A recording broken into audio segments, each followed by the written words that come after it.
Ladies and gentlemen, we officially have the new class of hero inside Watcher of Realms. So if you're a little bit behind or haven't been following this very closely, we now have, of course, the Tactician, which I'm struggling to open the gallery and actually show this to you, apparently. So let's go ahead and take a look here. If we scroll all the way down, we have 3 heroes so far here in the Tactician. If I get my head out of the way, you'll see we have Valara, we have Astral, and we have Moradin, all of which are going to be fairly accessible because we had a 20x banner through Ancients for Valara, and then the fusion is coming, of course, or ongoing currently for Astral, and then Moradin was a guaranteed hero as well. But today, as you can probably tell from the thumbnail, the title of the video, all that sort of good stuff, we are going to be talking and taking a look at Valara, who is an absolutely fantastic as well as very beautifully designed character inside Watcher of Realms. And you can also see she has some fantastic reviews as well. So we're going to be going through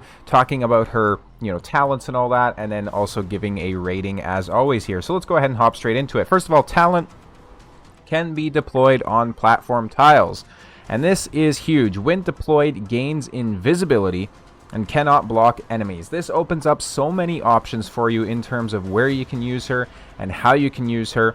For example, she's a bad damage type, obviously, but for Gear Raid 3, you can put her on the right-hand side, and she can help out there because she has permanent invisibility, except for some very specific situations, which we'll talk about momentarily. You can also place her down without needing to worry about certain enemies targeting her, so you don't need to put a healer on her, right, which is very useful if we take a look at, for example, these Malaric's Halls of Illusions. So on the top path is where I've been using her most significantly. I'll actually run you through that and show you as well kind of my team and everything like that, so you guys can get a good idea. So it's a very, very good talent already. However, when attacking, also has a 20% chance to deal 200% AoE damage. All direct damage dealt by the hero inflicts slow, which is a movement speed minus 25%, which is pretty insane on enemies, and has a 20% chance to additionally inflict 1 stack of Radiant Erosion. Oh my god, I cannot talk. Radiant Erosion being obviously the continuous true damage based on the defense of the inflicted target every 2 seconds. So you don't need to worry about stacking her attack or anything like that. The Radiant Erosion is going to do damage based on the enemy's stats, which is very, very strong. Now, let's take a look at this. Basic attack deals 120% AoE damage to the target and their surrounding enemies, hitting up to 5 enemies. Very, very strong basic attack. We have a passive. During the ultimate, increases the chance to inflict Radiant Erosion from talent to 40%. So every single hit she has during her ultimate is going to have a 40% chance to inflict 1 stack of Radiant Erosion, which is going to be just massive ticks of damage over time. Attacking targets inflicted with Radiant Erosion deals extra true damage equal to 30% of her attack, which is insane, right? This is an insane passive. We have a Leap of Faith auto. Every 15 seconds deals 400% AoE damage to 10 enemy targets in range and knocks back ground targets while inflicting magic resistance reduction on them. The talent's Radiant Erosion is guaranteed to be inflicted. Now, we also have an increased damage in the arena by 15%. Already, this looks like a fantastic kit, right? An auto that happens every 15 seconds, right? That sounds pretty good. This is the ultimate of a lot of heroes that we have inside the game so far, but this is simply just an additional passive that she can activate. That's how crazy this hero is. Finally, we have the ultimate. Wings of Pegasus can choose and move to a deployable tile within 4 tiles, removes invisibility state, increases attack range, and deals 260% AoE damage to 10 enemy targets with each attack. Additionally, the talent inflicts enhanced slow, which now means movement speed minus 50. This is absolutely insane. So think about it this way, right? We have an AoE damage dealer that can be placed on tiles or ground. This AoE damage dealer is invisible, right? Continuously, unless she's popping her ultimate. She has essentially an ultimate that can go off every 15 seconds, right? A weaker version of an ultimate that pops every 15 seconds automatically. A very strong ultimate that can pop almost immediately, because if you look at this, the cost is 800, initial rage of 600, which is pretty crazy. and in just so much damage dealing capabilities apart from that. But it gets even better. We have a passive bond skill. Obtain hero Moradin the Wraithborn Rider to unlock the following bonus effect. It reduces initial deployment cost by 5. So that takes her from a 17 cost unit to a 12 cost unit. During the ultimate, if there are no enemy units in range, restores 8% rage every 2 seconds. So if you pop this ultimate at a bad time, right, she's going to have 20 seconds to restore 8% rage every 2 seconds. So that means she's going to restore like 80% of her rage if there's nobody in range. That's how crazy this hero is, right? She is so obscenely good that she's almost broken. Almost broken. A1. When enemies enter attack range, inflicts 1 stack of Radiant Erosion on them. Just simply, hey, you're in my range now? Screw you, buddy. You're getting Radiant Erosion. Attacking targets inflicted with Radiant Erosion ignores 25% magic resistance. Now, something to call out about this, look at her ultimate range. She has essentially the same ultimate range as Ymeric, right? Insane ultimate range from somebody who can be deployed as a ground fighter. When you have her deployed on a tile, the range isn't quite as crazy, but for a ground fighter, that's a crazy range. Same ultimate as like Arrogance or something like that as well, right? Let's go ahead and take a look at the rest of the awakenings. A2, attack plus 5%. A3, during the ultimate, becomes immune to the first instance of damage taken. After triggering this effect, reduces all damage taken by 50% for 5 seconds, right? Keep in mind, she also goes invisible when her ultimate ends, right? Insanity. Penetration plus 8%. And finally, the A5, it deals 20% increased damage to targets inflicted with slow and control effects. So overall, she has some very strong awakenings, but what I like about her is that really her A1 is kind of one of the strongest awakenings on her kit. Obviously, this is fantastic, right? But just getting that initial pop of Radiant Erosion every time somebody comes into her range is super strong. And obviously her A3 is super strong as well, so don't get me wrong. Now, let's go ahead and take a look at the artifact we have on her. She can equip not really too many artifacts at this point. So since she is a tactician, it means that sadly she cannot benefit from, you know, fighter or marksman artifacts, right? Because some of those would have been the best on her. So really the options we have at the moment is we have her Dawnbreak mythic artifact, which I think is best in slot. But we also have the Helm of Helios, which is another fantastic option. So let's go ahead and take a look at the Dawnbreak first. Increases AoE damage by 24%. Just straight up AoE damage, almost 25% stronger. When the ultimate is activated, immediately cast Leap of Faith and reduces its cooldown by 5 seconds during the ultimate. That's her basically miniature ultimate that goes off every 15 seconds. So during her ultimate, she immediately casts it. Then it goes off every 10 seconds. That is insane, ladies and gentlemen. That is insane. Helm of Helios increases damage by 15%. After casting the ultimate, allies within 2 tiles gain an extra 10% damage increase for 10 seconds. This is also incredibly strong if you are trying to benefit from that tactician side of her. So if you're running her, for example, inside Guild Boss or something like that, and you're just trying to up everybody else's damage, that's a fantastic option as well. If you aren't lucky enough to have these artifacts, well, first of all, I don't know what you're doing because they're available in the event shop, so get your ass in there and get them. But you can also run something like a Keen Wisdom on them, right, which is going to just increase her attack by 16%. You could also run a War Song on her, which is going to increase her damage as well. So any of the non-class specific options you can run on her. If you're struggling for crit rate, you could use a Consuming Rage. Now, I wouldn't recommend it, obviously, but, you know, it is an option. Now, let's go ahead and take a look at her kit. So I have her built inside Cataclysm, sorry, where when she lands a crit, she increases her damage by 10% for 5 seconds, stacking up to 5 times. Now, there's a couple of different ways you can build her on the right-hand side. So, I do recommend Cataclysm. It's a very, very good way to go for her, especially if you have good attack speed on her. If you're not going to do that, a lot of her damage is going to come from her basic attack. So she is going to be fantastic in Infernal Roar. If we go ahead and take a look at her skills, basically she does a basic attack on everything. Like, even with her ultimate, this is still a basic attack that's popping off. So Infernal Roar is probably going to be best in slot. You could also make the argument, though, that Soulbound Arcana just slowly stacking up her damage to the 50% would be very strong. I like her in Cataclysm. It's a gear set that I had laying around, essentially, right? Like, I have very good pieces on her. I could probably build her out with better Soulbound Arcana gear, but she's not struggling for gear, right?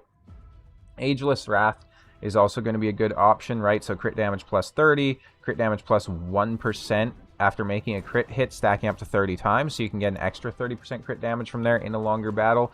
Left-hand side, I have her in some Wicked Vengeance gear. Now, she is from the Esotericist faction, and she's also from the Supreme Arbiter faction. So this is incredible because it means that she's going to benefit from some of the strongest Lord units in the game for damage dealers, right? So, for example, Venoma is going to reduce faction team member skill cost by 25% and increases their initial rage by 30% upon their first deployment. So Valara with a Venomage is basically going to be able to instantly pop her ultimate, which is very, very strong. If you're trying to progress inside like the AoE arena, if you're trying to progress inside anti-air arena, she can help you with both. She's that strong, right? And her Radiant Erosion also means that she can even help you inside single target arena, right? So she's so strong.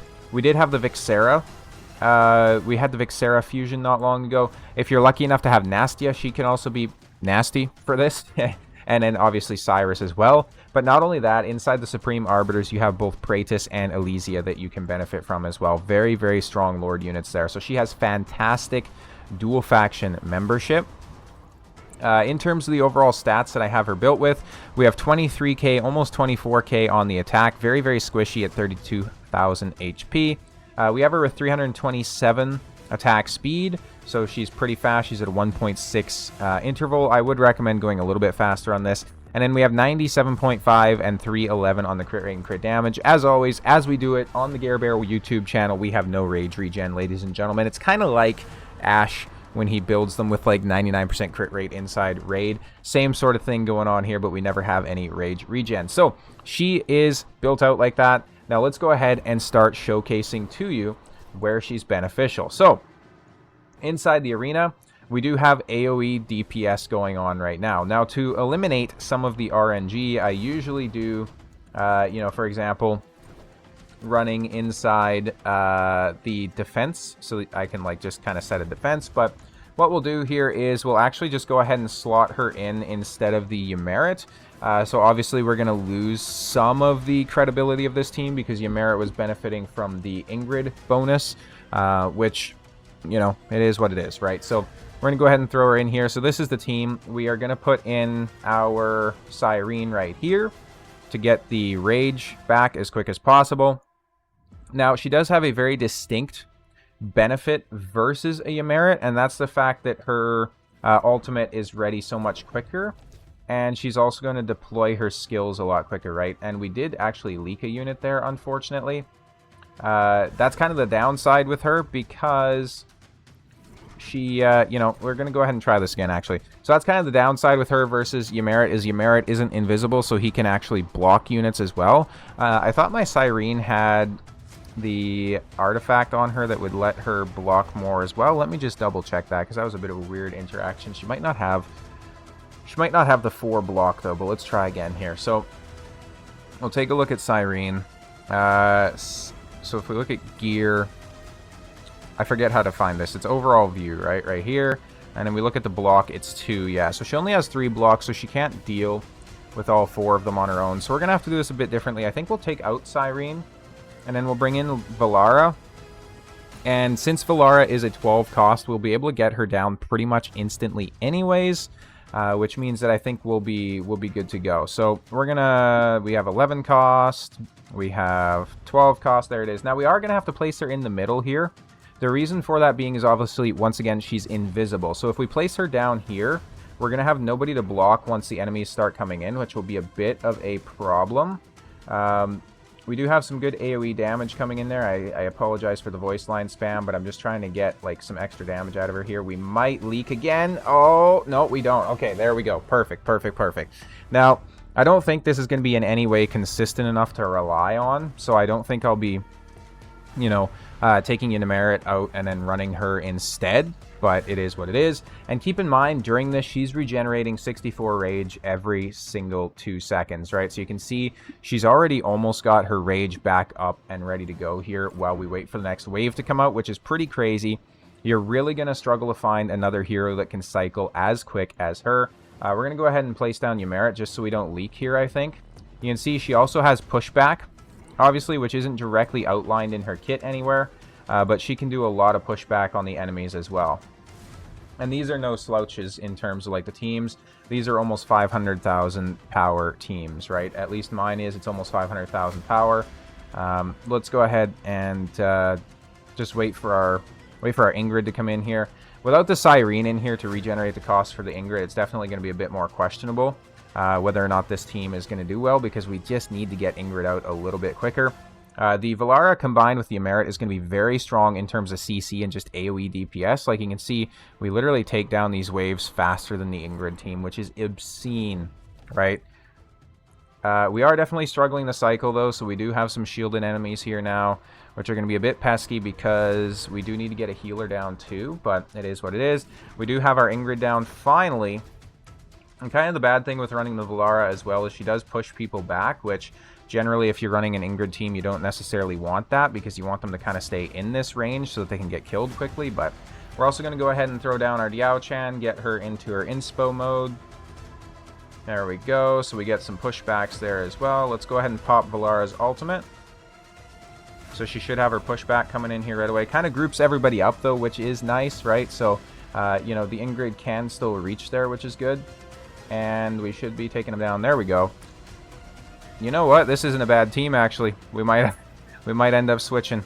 I am just definitely concerned that if I ran against, like, a stronger team, that there would be some leakage, because you've seen how close it was there on the first round. I'll have to do some testing with this, but for right now, it's working perfectly fine as a showcase for you guys. I think I also messed up my placement. Diao-chan is supposed to be where Elowen is, because now Ingrid's going to take damage, and she's not supposed to, so that's something I'll have to be mindful of. I might be able to deploy the elf there and help her out, but she's probably going to die here right away, unfortunately. We will pop Elowen, actually, just to keep her nice and healed up as well. There we go. Everybody's almost dead here. There we go. We get some pushback. Alright, so we're doing okay. We're going to pop Valara's ultimate now. And so you can see, it's fantastic, right? And the other thing to consider as well is technically you could move her one tile closer when you pop the ultimate, but there's her ultimate range, right? So she's reaching people all the way to over here. And you can see just how quick we're able to take them out. You can see her pushback is coming in clutch as well. Ingrid still can reach all the way to over here. So that little bit of pushback is still beneficial to our team, which is huge, right? And her, again, her combined with Ymerit is going to be so strong for just making sure that they never even reach our lines. Because one of the issues, like I just showed you, with the Ymerit / Ingrid teams is that if you let the enemies get too close when they do their explosion, there's a very good chance that Ingrid will get taken out. And that's kind of what was happening to me for the first little bit when I was running this team. So we do actually win there again as well. And they have an Ardea as well as a Ingrid on the team, right? So it's definitely pretty admirable that we're actually able to take these waves down first. It's insane. Without a Cyrene on this team, especially, this is crazy. And look at how much DPS we have. They're still struggling to take down wave 2 while we're popping shields on, or they're struggling to take down wave 1 while we're popping the shields on wave 2. That's crazy, ladies and gentlemen. That is crazy. We're moving on to almost the final wave here, so we just have a couple more enemies left. We should have Ingrid popping her big burst here right away, which will be perfect. There it is. Taking the shields off everybody. Ymerit, I'm going to pop him real quick, just to get some CC as well as some extra AoE damage. Valara is so strong too because she can actually do like kind of some cross-positional damage, to use a fancy term there, with Ymerit. And there it is. We beat the team. So, you know, it is pretty cool. So it's actually pretty decent. Their player power is 485,000. And you know what? Just for the hell of it, we are going to update this and just see how well we can perform. I will go against another team as well here just to kind of show you guys. This is like a 19-minute showcase already, and I know not everybody's going to be like late-game arena and whatnot, but hey, it is what it is. We're going to go against this team. We're significantly stronger than this team, so they're at 458.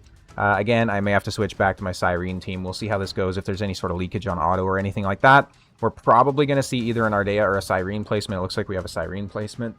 Excuse me. There it is. So yes, that's what I was concerned about. There is leakage that happens, so we do lose this, unfortunately. So that's kind of why we have to do the Cyrene team. I don't really think there's a way to fix that. Because, yeah, like, she's invisible, obviously. We could place her into the Ymmerit slot, potentially. But she doesn't have her rage out quick enough. That being said, if we brought in, like, a Venoma or something like that as a leader, she would be able to do it. But you can see she's definitely very competent there. I am going to go ahead and pause this, though, just while I get my team set up properly again here so that I don't have to worry about losing the fights on auto because I forgot to do that. So I'll be right back with you guys. So we're back. I just set up my defense again here. The one thing I was thinking about as well. So first of all, she is obviously very prevalent inside the AoE DPS arenas. So if we start to look through here, you know, we can't really see it yet because I don't think the rankings have had time to update because we just switched over to the AoE DPS. But if we start to look at the leaderboard for AoE DPS, right, the top ranked player has her. Number 2 has her. If we start to look through like all of the top 300, you're going to see significant amounts of Valara teams in here. So all the way down at number 200, we're still having Valara teams in here for the AoE DPS. Now, there's a couple of other things you could do to potentially run her, and I might take some inspiration from some of these teams because, you know, they look like fantastic options, to say the least.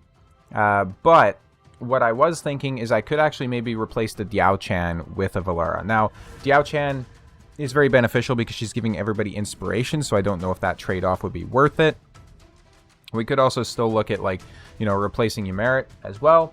But all that being said, let's go ahead and also just test her inside the guild boss so you guys can get a decent idea of what's going on there. So we'll bring her in. We'll bring in an Esotericist Lord as well, so we don't want to bring in Praetus because he's a little bit, you know, crazy. Let's go ahead and bring in our Venoma, right, so we can get some extra damage there. Now let's go ahead and also bring in some healers, so specifically Jiao Chan, Elowen, and then Pharisee for the AoE damage reduction. That should be all we need. We're going to go ahead and do a playtest with this, so we're just going to see what kind of damage she's capable of doing against the boss, specifically if she can pop the shield, which I highly think she can. But let's go ahead and test it anyways, just to be sure. So we're not going to place Venoma. We are going to place her as a tile unit. So we're going to do this. We're going to get Diao Chan's inspo up, just like that. So you can see she already has her ult ready to go, so we're going to go ahead and pop it. And she is doing some pretty decent damage already because she does have the Radiant Erosion that will stack up on the boss as well. So you can see she doesn't necessarily have huge bursts during her ultimate, apart from like when she does her pushback, obviously, right? But she's doing very consistent damage overall. And, you know, again, she's not necessarily a single target damage dealer either, but what's very nice about her is that she is also inflicting that magic resistance reduction. So not only is she doing very decent damage, almost 7 million already, she's also bringing the abilities that have an okay uptime that's going to make the rest of your team do significantly more damage, right? So she brings a lot. Not to mention, she's also obviously on top of that bringing the slows as well, which for, you know, something like Gear Raid 1, we'll test her there next as well, is going to make her significantly good in terms of value over replacement for, you know, a lot of other units. And as you can see, we do in fact take down the shield with her and her alone. No other damage sources coming in there. She is a very competent hero, certainly. Last place we're going to go ahead and test her is inside Gear Raid 1. I'm just going to do 121, I think, where I have the Power of Dominance, so I can really just show you how good she is. So let's go ahead and go back. Let's go to Raids, Gear Raid 1. I haven't beaten up any of like the 22, 23, or 24 quite yet, so I do need to get on that. Instead of Ymmerit, we're going to bring in our Valara, and she does still benefit from the Praetus as well. So now this is obviously going to be a bit of kind of like a pay-to-win team, even though I always say this, I am 100% free to play, right? I have not spent a single cent ever on Watcher of Realms, so anything you see happening on my account is possible for you to do on your account as well. Now, we're going to go ahead and get Elowen placed down here. Elowen inside this team composition is the primary damage dealer. And then we obviously have our Boreas, who can bring in the heal reductions, just to make sure that, you know, they're not going to be getting healed up all the time. Now, usually we'd have Boreas down already, but obviously things are a bit slower here just because of how we had to place Valara at the start. The boss is, of course, starting to heal people as well. Going to get Diao Chan down here with her constant inspiration. Now, Diao Chan is a significant upgrade over Dolores, which should be, frankly, pretty obvious. But because she has the constant inspiration effect, which is really good to pair with Ingrid. Because Ingrid, you don't necessarily always get to control when she pops her big smack, right? So if you miss time a Dolores and Ingrid doesn't have her smack available or something like that, it's kind of just, wasted inspo. But with somebody like a Diao Chan, she's going to constantly have that up, which is significant. So we're also going to go ahead and place down our holo over here. Now, on the right-hand side, I do like to place Mari. I had to place Mari, as a matter of fact, to initially get through this stage. I doubt we'll have to, because you can see we're just doing so much damage as is. We're okay letting these little freaks hit the wall as well. It's not the end of the world. You can see we're getting the slow applied to the boss there because of Valara. So we're going to go ahead and place Mari here, though. Now, Mari's pretty squishy. So Hollow's going to be basically just spending our time healing Mari, which is kind of funny. With the power of inspiration, though, you can see we don't even really need to time this all that much. We can essentially just kind of let them do their thing. And we are going to go ahead and place Dahlia back behind here. Now, Dahlia is a bit of an interesting hero. A bit of a wasted hero, I think, in my professional opinion, my personal opinion, because she came into the game. She has, like, Ingrid range, right? She was, like, the first hero to have Ingrid range. And everybody was like, oh my god, she's probably going to be so good. We've never seen another hero with range like this, blah, blah, blah. But then she's not really used all that much, right? Like, she's still a very, very good hero, don't get me wrong. But she's certainly already been significantly power crept. And, she just doesn't do as much damage as a lot of other units that we have in the game. Certainly not these days, at least. We'll obviously get to see the overall output at the end as well, if you don't believe me. But you can see we're already through 30 enemies, so we're well over halfway through this. They're coming through, they're doing damage to us. Somebody's probably going to die on the top there because I'm being lazy. So let's go ahead and pop, Holo. Make sure she can heal some extra people. With the Ingrid pops, like I say, we don't need to sweat this too much. Usually, these guys are whacking the wall for a little bit when you're initially trying to get through this, but right now it is what it is. So we're going to go ahead, we're going to pop Boreas, we're going to pop Valara, we're going to pop Dahlia, who's right here. And we're going to pop Mari as well for some freeze. For some good old CC. Now, as you can see, they're not even getting close to the wall, people. This is kind of crazy. Valara keeps pushing them back as well, which is good and bad. It's good, obviously, because it keeps them off the wall. So if you're really struggling to, for example, get through this because they keep hitting the wall or something like that, you can easily use Valara to come in here and just have that pushback effect, right? So she's very, very good for something like that. Obviously, you see when I initially beat it, it was using Ymeric. So Ymeric had kind of a similar CC effect where he was able to come in here and, just freeze them, essentially, right? So we're going to go ahead and just whittle down the boss here, right? We actually might set, like, a new PR in terms of, like, time completed, which would be kind of funny. Obviously, having our Praetus on the right-hand side is going to make the boss damage significantly faster as well. Everybody's doing some decent chunks, though. We would actually want to ideally switch our Ingrid over to single target mode here as well, by the way, which is something I missed because she's going to do significantly more damage to the boss in single target mode, obviously. We got some drops there. We cleared the stage. It's not been updated, so we'll go ahead and just hit next. Now, in terms of the damage output, as you can see, ladies and gentlemen, a baseline Valara in debatably worse gear is doing 2 times the damage of Boreas, right? And is almost on par with Ingrid, who is slapping around every single enemy that entire time. This is how good she is. This is how insanely, obscenely good she is. And this is actually kind of a warning as well. Be careful with your shards, guys. Hold your shards because we constantly have new ridiculous broken heroes like this releasing into the game. So make sure that you have some shards available to summon for them. And this is an A0 Valara, right? It's not like this is an A5 fully awakened, fully, just whatever. No, it's not. I also told you I was going to show you the Malaric's location, so let's go ahead and just do one of those real quick, right? I'm going to go ahead and challenge this. I'll show you how I get through it. This is the team right here. if you need a team to run. This is getting me through basically all stages of this content. There's some where there's like, you know, the self-inflicting wound guys. I don't know what YouTube will let us say, but they sometimes cause an issue, right? So just something to consider there. And Valara goes up here. She's invisible. Never have to worry about healing her. Hollow goes here. She can heal all ground units, right? And then we have Talon as a tank. And then we have Sun Wukong here, who can go ahead and just basically smack everybody else. Then in the top lane, we have Valkyra, who goes down. Ymera in front of her. And then either Torador or... oh my god, why can I not remember her name? Volca goes in front of that. So let's go ahead and put this on 2x speed.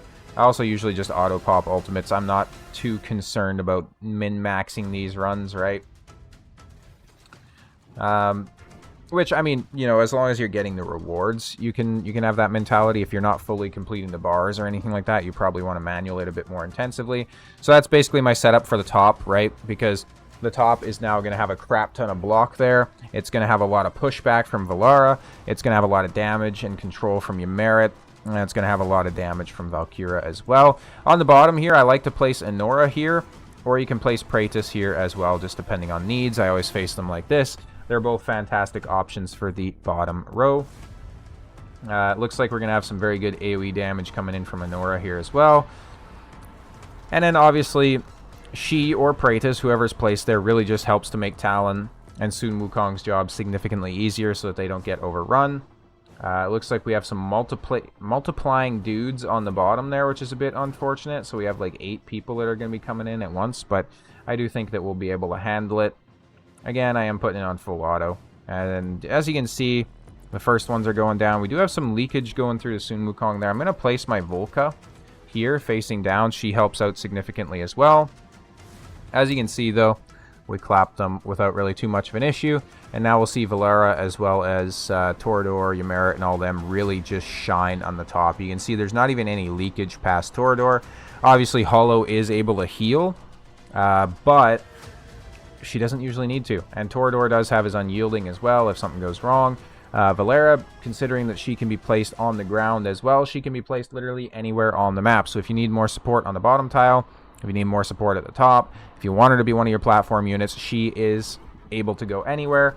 And also, her being invisible and not blocking adds so much more strategical abilities to her kit. So for example, we oftentimes have the suicides spawn on this bottom lane. You can easily place her down there. She can do a bunch of damage to them before they get here. And then, you know, she doesn't get hit by them, right? Because she can't block. So then you can just throw down a couple of quick cycling units over here to take their hit if needed. Or she can maybe even kill them if you have a strong enough build. Same thing on the top. You could place her here to target this boss before it even comes out. You could place her here to target these guys before they duplicate, right? Lots of options with her. She is a significant value over replacement. And that's really what gacha games come down to, is just value over replacement at the end of the day, until you finally get to the top tier hero or champion for that particular slot, and then, you know, the game developer is going to release a new, most powerful one to keep you spending, or to keep you playing, in this case, because I don't spend on this game.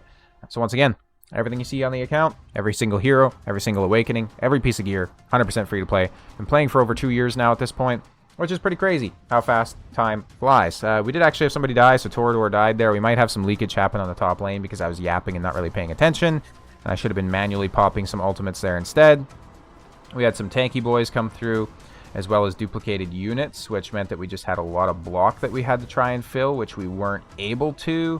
And Valkyra as well as Torador are on a long cycle time, so yeah, we're cooked here. We're going to get so much leakage coming through. Again, I wasn't paying attention. I should have been popping more ultimates there at proper times, but it is what it is. We do get the good chest from this anyways, so all things are okay. The world is good. Let's go ahead and open. We get some pretty juicy stuff, I'm not going to lie. Very nice, very nice. This Malarix thing is definitely worth doing. I love having, like, the, you know, the conditional things that change every so often and all that sort of good stuff. Finally, though, as we get to the close of this video, let's go ahead and give her ratings. So Gold Raid, a 5, easily, right? EXP Raid, also a 5. Gear Raid, 1. You've seen how good she is there, a 5. Arena AoE DPS, 100% a 5. Faction Trial, also going to be a 5. She'll help you significantly. Void Rift, is it even a question? Tide, is it even a question, right? Artifact Material Raid, same thing. Don't even need to question it. Immortal Codex, guess what? Gear Dungeon 1, guess what? Guild War, guess what? I think she's a solid 5 there as well. Anti-Air DPS, 100% a 5. Gear Dungeon 2, she's also a 5. She can do a lot of damage there for you. Gear Raid 2, also going to be a 5. She does magic damage, she does significant amounts of it, and she has invisibility, right? There you go. So she literally cannot be targeted by the throwers. What gets better than that, right? You don't even need to necessarily bring in a Vortex. That's crazy. Gear Raid 3, also a 5. Titanic Runes, I'm trying to think. So she does bring magic resistance reduction as well as slows, but slows aren't necessary. She does bring Radiant Erosion, though, which can help with significant amounts of damage. So I think we are going to go ahead and give her a 5 there as well. She brings in good damage, right? Single target DPS, I'm going to give her a 4, though. She's not a 5 literally everywhere, but almost. That's how strong she is. She is ridiculous. So I hope this almost 40-minute showcase on this hero was worth it. If you have her, this is going to kind of break down everything in her kit, how you use her, how you build her, all that sort of good stuff. If you guys enjoy Watcher of Realms content, make sure to go ahead and subscribe as well as like the video. It helps a ton. Thank you guys all so much for watching to the end. We'll see you next time.